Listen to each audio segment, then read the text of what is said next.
네, 제 발표를 시작하기 전에 먼저 죄송하다는 말씀을 드리겠습니다. 제목을 보면 굉장히 거창합니다. 역사와 비전을 다 아울러야 되는데 사실은 제가 드리고자 하는 말씀은 그 다음에 나옵니다. 네, 네모 박스 안에 들어가 있는 호쿠마 교양대학의 출범과 2016년 교육과정 개편안에 반영된 이화 교양교육의 미래라는 굉장히 사무적인 제목이기 때문에 제가 조금 있어 보이려고 저렇게 작은 글씨로 되어 있는 역사와 비전이라는 단어를 썼어요. 그래서 혹시 역사는 언제 나오고 비전은 언제 나오나 기다리시는 분들을 위해서 먼저 양해의 말씀을 드립니다. 네, 그러면 전체 내용을 두 챕터로 나누어서 아주 간략하게 설명을 드리겠습니다.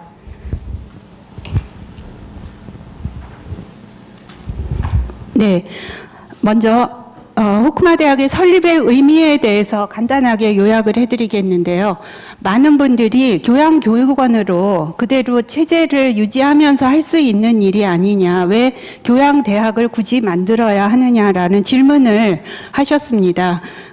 물론 일부는 맞는 말씀이기도 하고요. 또 그래도 대학이 될 때 어떤 다른 그 모토가 생길 수도 있다라는 그런 취지에서 제가 4가지로 정리를 해봤습니다. 우선 교양교육의 체제를 재정비할 수 있다라는 그런 목표를 가지고 있습니다. 즉 호쿠마 대학은 행정기관으로서뿐 아니라 자율적인 교육 주체로서의 독립성을 강조하게 됩니다.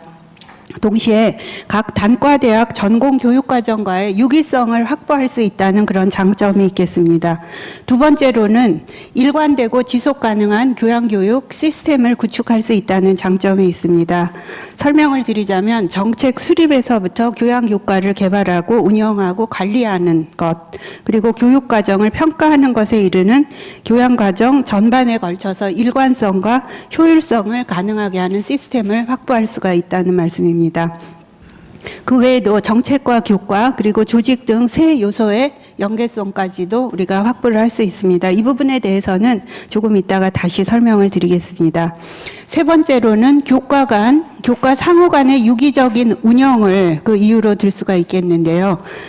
말하자면 교양교과가 지금까지는 부분적으로는 어떤 전공이라든가 아니면은 단과대학 또 교양교육원, 교무처 이렇게 여러 곳으로 흩어져서 관리가 되고 있었습니다. 그래서 그런 교양교과들을 맥락이 없이 개별적으로 운영하기보다는 다른 교양교과와의 연관관계 속에서 운영을 할 수 있다는 그런 장점이 있겠습니다.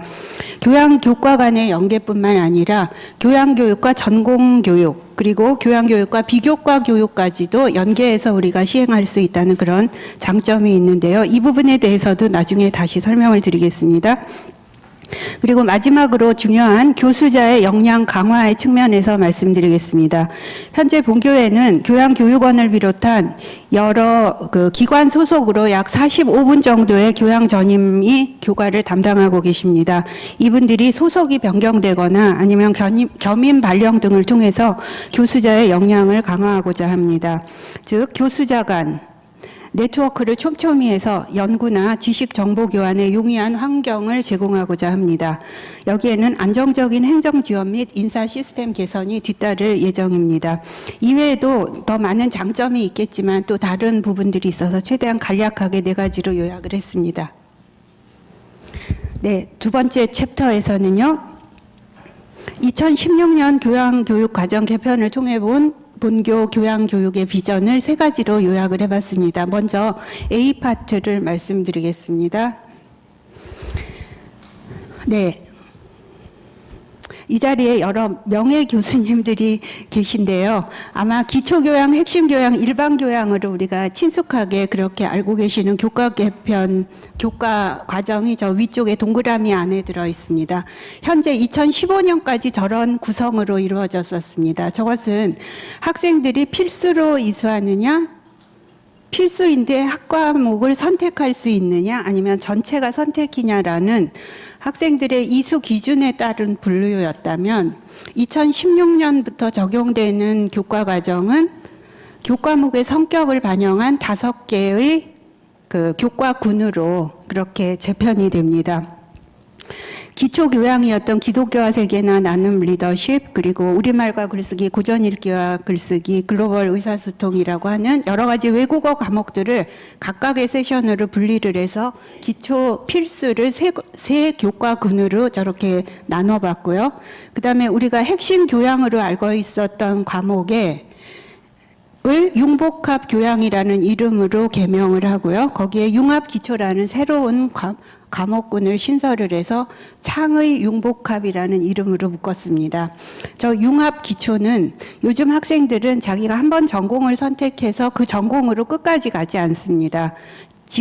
다른 직업을 택하거나 아니면 중간에 과를 바꾸거나 단과대학을 바꾸는 그런 일들이 많이 있기 때문에 오히려 현재 있는 내 전공에서 내가 가고자 하는 다른 전공으로 갈 수 있는 기초가 되는 과목들을 융합기초라는 과목군에서 제공을 하는 것입니다. 그리고 또 하나 늘 교양교육에서 문제로 지적되어 왔던 것들이 일반 교양입니다. 이름이 좀 애매하죠. 그러니까 핵심이 아니고 기초가 아닌 모든 과목들을 일반 교양이라고 우리가 통칭을 했는데요. 그 일반 교양을 역시 교과군의 성격에 따라서 4가지 영역으로 구분을 했습니다. 여기에서 강조가 되는 것은 경력과 리더십 등 기존의 그 교양 과목에서 주로 다루지 않았던 그런 부분들을 학생들의 진로 지도를 위해서 저희가 강조할 생각입니다.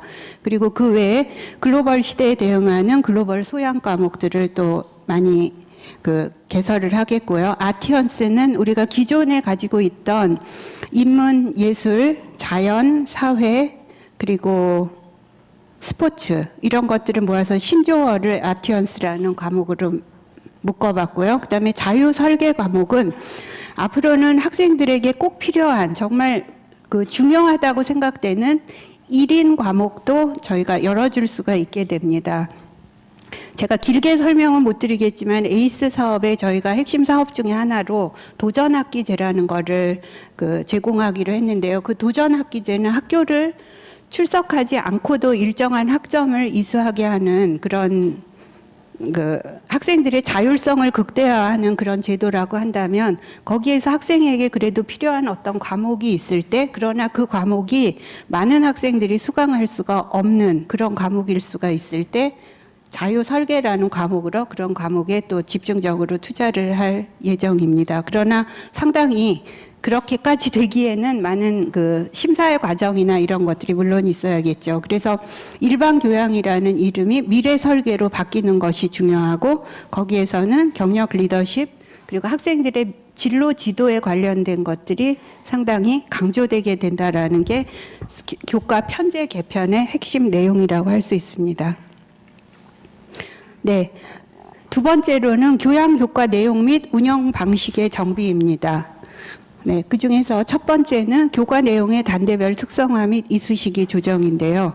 지금까지는 특히 필수 과목의 경우에 모두가 공통된 우리말과 글쓰기 그리고 모두가 공통된 영어 과목 이렇게 수강을 했다면 지금은 단과대학의 특성을 반영하는 그런 특화된 콘텐츠를 개발하기로 했습니다. 그래서 이번 2학기부터 내년 16년 1학기에 적용될 그런 교과목 개발 그리고 교재 개발 이런 것들을 지원하고 있습니다. 두 번째로는 이수학기 조정인데요. 사실은 처음에 아이디어는 이거를 다 풀어주자는 극단적인 그런 의견도 있었으나 그게 이제 아무래도 교수자 확보라든가 아니면 교실 이런 여러 가지 문제가 있어서 그렇게까지는 못하고 단과대학의 다른 전공 커리큘럼에 가장 최적화된 그 학기를 교양교육에 적용을 시키자 해서 그런 의견 수렴을 해서 새로운 학기에 새로운 과목을 하는 것으로 조정이 되었습니다. 두 번째로는 아까 잠깐 말씀드렸던 전공 교과 및 비교과의 유기성 강화입니다. 네, 제가 좀 다른 맥락을 부연 설명드리지 못해서 이해하시기가 조금 어려우실 수도 있는데요. 트랙이라는 것은 전공 교과에서 몇 개의 과목을 이수를 하면 그 전공에 이런 트랙을 또 이수하게 된다라는 새로운 전공 교과의 과정이 생겼는데요. 그 트랙 과목은 반드시 전공 과목일 필요는 없는 거죠. 교양 과목에서 그 트랙의 성격을 잘 반영하는 그런 과목이 있다면 그것도 트랙 과목으로 인정을 해줄 수가 있고요. 지금은 이미 시행이 되고 있기도 한데요. 연계 전공 과목으로 인정되는 것 중에는 많은 교양 과목들이 있습니다. 그래서 교양 과목을 전공과 분리된 것으로 생각하지 말고 전공과 교양을 연계하는 그런 많은 방법들을 고안해 보자라는 것. 그것이 이번에 새로운 커리큘럼의 또 주 안점입니다. 그리고 두 번째로는 전공 교양뿐만이 아니라 전공과 비교과를 또 융합해서 우리가 더 그 수업 효과를 극대화할 수 있는 많은 활동을 제공하자는 것이 이번 커리큘럼의 또 주요 변화라고 할 수 있습니다. 이런 것들은 사실은 저희가 교비로만 교양 과목을 지원하게 될 때는 불가능했을 것들인데요. 이번에 다행히 에이스 사업으로 어느 정도의 그 지원이 확보가 되었기 때문에 글로벌 어학 캠프라든지 인증대 등을 시행할 수 있게 되었습니다. 마지막으로 다시 한번 설명드리기로 하겠습니다. 그리고 세 번째로 자기 주도형 미래 설계 교양 교육 강화. 이 부분은 아까 제가 그 도표에서 설명을 드렸기 때문에 넘어가기로 하겠습니다. 그리고 네 번째로는 소프트웨어 관련 과목을 대폭 증대하는 것입니다.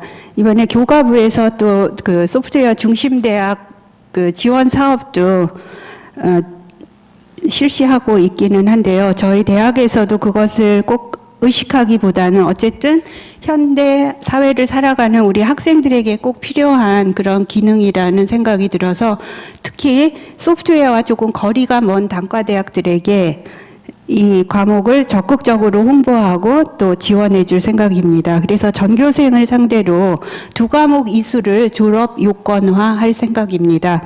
현재 그 외국어 18학점 의무 이수가 졸업 요건으로 되어 있는 것처럼 어떤 특정 과목을 들어라라고 우리가 지정해 주지는 않지만 이 SW 과목이라는 코드를 가진 그 과목 중에서 2개 정도는 학생들이 필수적으로 할 수 있도록 그렇게 새로운 그 학칙 규정 이런 것들을 도입할 생각입니다. 그리고 5번째 마지막으로는요. 현재까지 이루어지고 있는 거의 모든 과목이 저희는 오프라인 수업입니다. 그런데 특히 대단위 과목 같은 경우에는 오프라인으로 할 때는 교실 문제에서부터 학생 관리, 시험, 평가 이런 것들이 사실은 정말 힘듭니다. 그래서 그러니까 전체적으로 학생들이 오프라인으로 하는 수업은 작은 클래스로 분반을 하고요.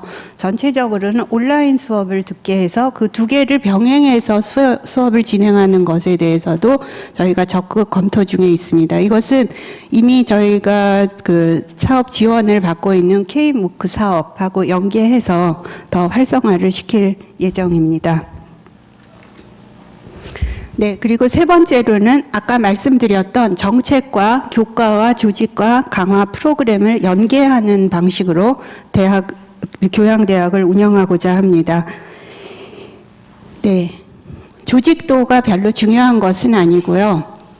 그 아래에 보시면 현재는 물론 교양 영어실이라든지 아니면은 고전 읽기와 글쓰기 교실 부분적으로는 이미 있던 것들인데 조금 더 체계적으로 저희가 묶어봤습니다. 그래서 3실, 그러니까 교육실이 3개가 생기고요. 센터가 2개가 생깁니다. 그래서 이 교육실에서는 인성교육실이라고 하면 예전에는 각각 운영되던 기독교화 세계 그리고 나눔 리더십이 함께 인성교육실 소속으로 2 과목의 연계를 꾀하게 되는 것입니다. 네, 짧아서 다음 장에 제가 상세하게 썼는데요. 보시면 글로벌 소통 교육실에서는 그동안에 교양 영어실에서 담당하던 그 교양 영어, 대학 영어와 고급 영어 과목, 그 외의 영어 과목들, 그리고 교양 외국어라고 하면 이제 제2외국어나 그런 그 기타 외국어들이겠죠. 그것들을 통괄해서 그 글로벌 소통 교육실에서 관리하고 운영하게 됩니다. 그리고 따로 떨어져 있던 우리말과 글쓰기, 고전 읽기와 글쓰기를 사고와 표현 교육실에서 관리를 하도록 그렇게 점진적으로 그 시스템을 구축해 나갈 계획으로 있습니다. 네, 그리고 그 5개 교과 중에서 3교과는 그렇게 각각의 교육실이 있고요. 왜냐하면 이것들은 다 필수 과목이기 때문에 듣는 학생들이나 그 가르치는 선생님들 또 이 관리가 굉장히 힘이 듭니다. 그 외에 창의융복학과 미래설계 교과는 호크마 교양교육연구센터에서 관장을 하도록 그렇게 했습니다. 그리고 또 하나 호크마 역량강화센터라는 게 있는데요. 새롭게 물론 이제 이 인증제가 어느 정도 외부적인 그 인지도라든가 아니면은 인정 그런 것들을 우리가 생각하지 않고 그냥 학생들의 만족 그리고 그 만족이 쌓여서 또 그 학생들의 역량을 강화시켜서 결과적으로 사회적인 인정을 받을 수도 조금 더 장기적으로 생각하는 그런 호크마 인증제라는 거를 발효시키려고 하고 있고요. 그 외에 아까 말씀드렸던 여러 가지 역량 강화 프로그램들을 또 계획하고 있습니다. 일부는 이미 저희가 시행하고 있는 것들입니다. 네. 어느덧 마지막 페이지인데요. 네. 그림을 보시면, 네, 맨 바깥의 원이 사고와 표현 교과, 이화 진선미 교과 이것처럼 이것들은 교과군을 말하고 있습니다.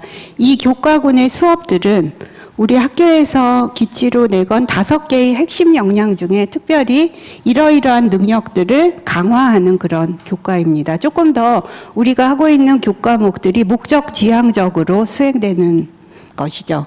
그래서 지식 탐구 역량이라든가 창의 융합 역량 등을 키웁니다. 그래서 그런 역량을 가지고 학생들이 인증제를 또 시험해보고 여러 가지 역량 강화 프로그램에 참여해서 자기가 수업 시간에 했던 그 역량을 거기에서 발화를 하게 됩니다. 그리고 역방향으로 조금 관심은 덜했던 학생이 인증제를 하고 또 프로그램에 참여를 하면서 새로운 역량가에 대한 스스로의 인식을 하게 되고 그래서 의무적으로 했던 그 교과만 듣는 것이 아니라 이러한 교과의 성격을 가진 다른 교과를 또 들으면서 학생의 역량을 증진시키는 그런 순환적인 의미를 가지고 있습니다. 그래서 아까 말씀드렸지만 교과라는 것은 학점을 따는 게 교과죠. 그리고 비교과는 학점과는 상관없이 학생들이 자율적인 활동을 통해서 스스로를 개발하는 그런 차원이라고 한다면 이번 2016년의 교과 과정은 교과 과정 중에서 전공과 교양 그리고 비교과를 아우르는 그래서 학생들의 전인적인 능력을 향상하는 그런 목적을 가지고 있다고 그렇게 말씀드릴 수 있겠습니다. 네, 지금까지 제가 아웃라인만 너무나 간단히 소개를 했기 때문에 아마 좀 이해하기가 어렵다. 이게 과연 가능한가? 이런 생각을 하실 수도 있을 것 같은데요. 오늘은 저희가 이미 반 정도는 시행하고 있는 거고 반 정도는 이제 새롭게 출범을 시켜야 되기 때문에 이런 게 있다라는 것을 소개를 드리고요. 다음번 포럼에서는 좀 더 분야별로 세부적이고 본격적인 논의를 이루고자 합니다. 또 하나의 문제가 있는데요. 정말 이화여대 교양대학이 너무 욕심을 부리는 것이 아닌가 이렇게 생각하는 분들도 계실 것 같아요. 이거를 어떻게 다 할 수 있을까? 굉장히 많은 인력이 필요한 일이고 또 금전적인 그런 문제도 해결이 돼야 되는 것입니다. 근데 최소한 한 4년간은 저희가 지원을 받을 수 있는 곳이 있고요. 또 여러 선생님들께서 다양한 방법으로 지원을 해주시고 계시기 때문에 저는 이렇게 불가능한 일이라고 생각을 하지는 않습니다. 그래서 이제 마무리 발언을 하겠습니다. 미래를 준비하는 이화의 교양교육에 대한 변함없는 결론은 2가지로 요약이 됩니다. 하나는 저희 교양교육은 사람됨, 즉 인간으로서의 틀을 형성한다는 교양교육 본연의 그 목표, 즉 본령을 잊지는 않습니다. 아까 총장님께서도 말씀을 하셨는데요. 지혜, 호크마는 어떻게 보면 기본, 토대를 망각하지 않는 것이라고 저는 생각합니다. 그래서 인성과 사고력, 표현력 등 기본기에 충실한 교육을 시킬 것입니다. 두 번째로는 미래 설계나 융합 교육을 강화해서 이 교육을 통해서 변화하는 시대에 또 학생들이 처할 다양한 환경에 유연하고 창의적으로 대처하는 능력을 길러주려고 합니다. 네, 서로 충돌하는 것처럼 보일 수도 있는 이 두 원칙을 효율적으로 구현하는 방법은 대학 구성원들의 노력을 통해서 앞으로도 계속 진화할 것이라고 생각합니다. 이화여대의 고유한 모델을 개발하고 동시에 타교의 성공 사례 등을 비교 연구하면서 심층적으로 저희들이 더욱 노력해 가려고 합니다. 많은 협조를 부탁드리면서 저의 미약한 발표를 마치겠습니다. 감사합니다.